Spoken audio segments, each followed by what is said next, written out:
There is a debt to be paid. I shall have one of her son's eyes in return. My dear wife. He is your son, Viserys. Your blood. Do not allow your temper to guide your judgment.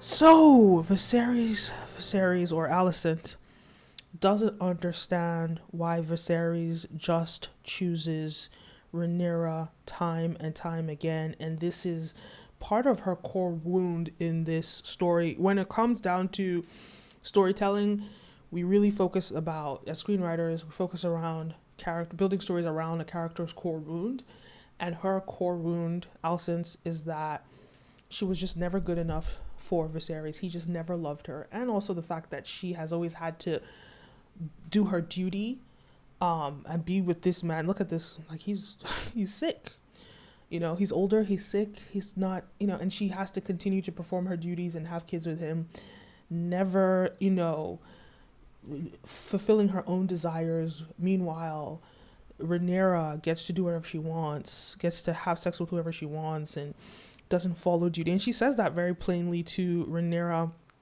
in the scene where she's holding the knife at her, that she's always done her duty, that's part of her resentment. And because of her religious beliefs, she has just never stepped out and never done anything outside of what she was dutied to do. And duty is a very interesting thing in this story, and everybody's interpretation of what duty is. My therapist says something very powerful, that like everybody is doing their best with their own level of consciousness. And we see, like, in another scene that I broke down with Rhaenyra, she does believe in duty, but she understands the power as she's a Targaryen. She inherited this power.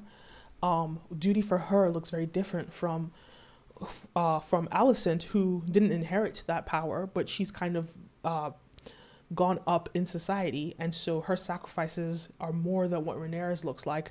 But to Alicent, who doesn't understand that she wasn't born into that level of power, maybe she was born into the money, but she wasn't born into the power. It just happens when it's not generational. You do have to earn it in other ways. So duty to Alicent looks very different from duty to Rhaenyra. But I think what I really wanted to talk about here is the fact that Alicent's resentment for Rhaenyra, and the fact that she just will never be, Alicent will never be, she will never be Viserys' first wife. And he's let her know that every second. I think there was a scene in the latest episode when, in the Driftmark episode, and Viserys is leaving, he's leaving the funeral, and if I could find the scene, he's leaving the funeral, and he says, I'm going to bed, and he says his former wife's name. Okay, it's right here. Let me play it for you.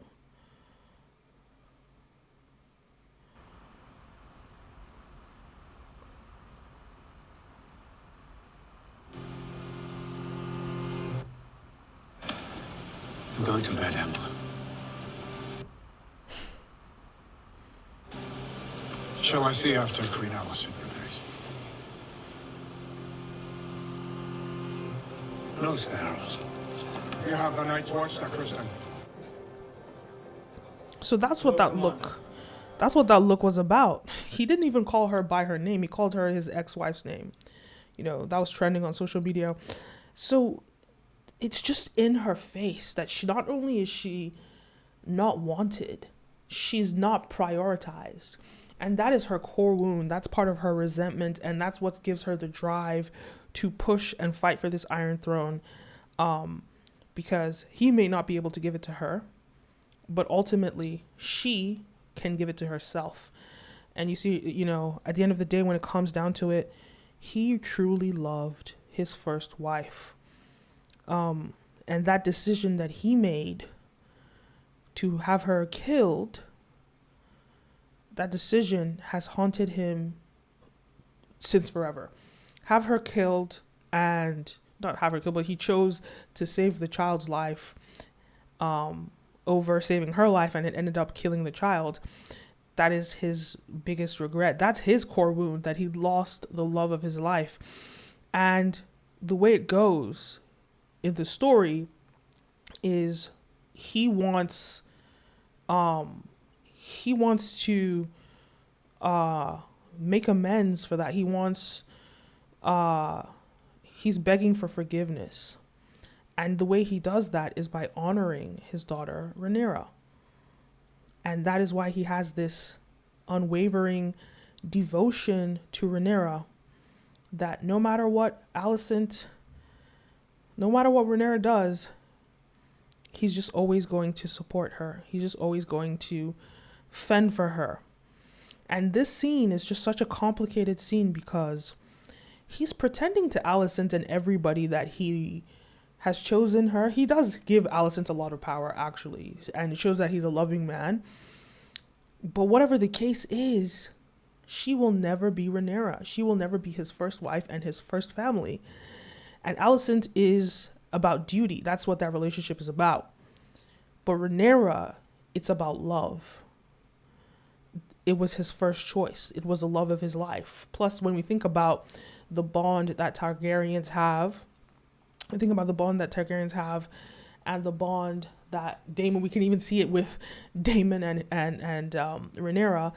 That's the kind of bond I imagine that he has with his wife. It's a different type of bond because their blood and the incest of it makes it probably even more intense.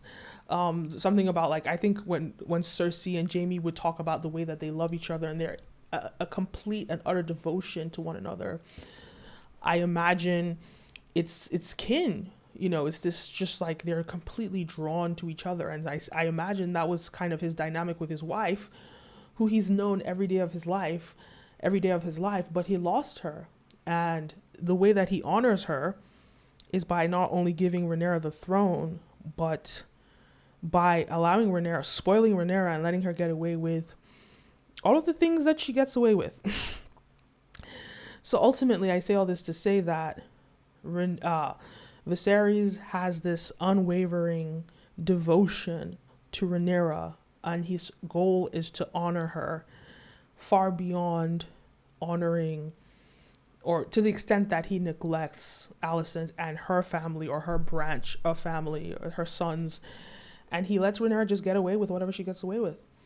And it's just about that, like, it's almost like he's coming from a place of fear and grief, and just because of what he did to his wife by letting her be killed, it's like, that's what I was looking for, the word repent. It's like he's doing this to repent, and almost like his reparations to his wife for allowing her to be killed, choosing for her to be killed. It's his reparations, and that's how he's paying back Rhaenyra. That's why she can get away with anything as far as he's concerned. He's always just going to have to keep supporting her because it's the only way he can sleep at night. I remember there was another scene, and I can't find it, but there was another scene where it was just of him at the end of an episode, and he was literally just looking at his, I think it was some sort of like, it was when Rhaenyra left she left King's Landing, and he was just looking at this pendant, and it was, I think it belonged to his ex-wife, and you could see there's just like, he was very sad. He was very sad about it. Let me just find, if I can find it. He was very sad about it. Like, it was almost like he was sad that Rhaenyra was leaving him. That was one side of it. And he was also sad because at the end of the day, the way he sees it, his wife, who he loves so dearly, Rhaenyra is an extension of his wife. She reminds him of his wife, and now he's gonna minimize the amount of time he gets to spend with Rhaenyra, who he loves the most. He has this devotion to Rhaenyra. I'm trying to find the scene, and then I'll close out. Oh, there it is. Let me just go ahead. That's the scene here. And I believe this is his ex-wife's ring. So this is when Rhaenyra leaves King's Landing for Dragonstone. And he's here sitting in his room. And I think that's his wife's wedding ring. Yeah. And and look at him crying. Just to show us that He's really devoted. Like, he really messed up. He really believes that he messed up with allowing her to be killed, because that was the love of his life, and he hasn't gotten over it all these years later. Anyway, those are my thoughts. Let me know your thoughts. Leave a comment down below. Don't forget to like, follow, subscribe, all of the above. And I'll see you next time. A peace. End stream.